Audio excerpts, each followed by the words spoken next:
Et puis, nouveau moment de tension dans l'éducation, car c'est en ce moment que les conseils départementaux dévoilent les fameuses cartes scolaires pour la rentrée de septembre à venir. Et le constat est clair, la chute historique de naissance en France entraîne avec elle la fermeture de nombreuses classes, principalement dans les zones rurales, comme à Valsonne, village de 1000 habitants dans le Beaujolais.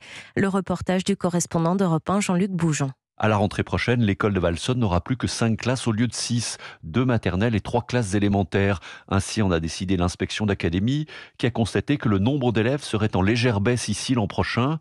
Pourtant, le village est en pleine expansion démographique, d'où l'agacement du maire Patrick Bourrasso. L'éducation nationale a une logique comptable qu'on peut regretter. Ça crée un sentiment quelque part d'abandon des zones rurales et ça s'ajoute à un certain nombre d'éloignements de services publics et notamment du service public de la santé. On a de plus en plus de difficultés à trouver un médecin généraliste en milieu rural. Tout cela alimente un sentiment quelquefois de défiance vis-à-vis des pouvoirs publics qui est regrettable. Même sentiment chez Élodie, maman de 3 enfants qui vont à l'école du village. On nous ferme des classes et du coup on augmente les élèves par classe. Et c'est tout l'inverse de ce qu'on nous avait promis au départ. Donc c'est vrai qu'on est dans l'incompréhension et puis un peu dans la colère. On a l'impression qu'ils cherchent à tuer les villages en fait. Parce qu'en fermant des classes, les gens iront ailleurs et ça va pas les faire venir dans nos petits villages. Des parents d'élèves et des élus unis donc pour défendre leur 6e classe et l'attractivité de leur territoire rural. Jean-Luc Boujon, correspondant d'Europe 1 en Auvergne-Rhône-Alpes.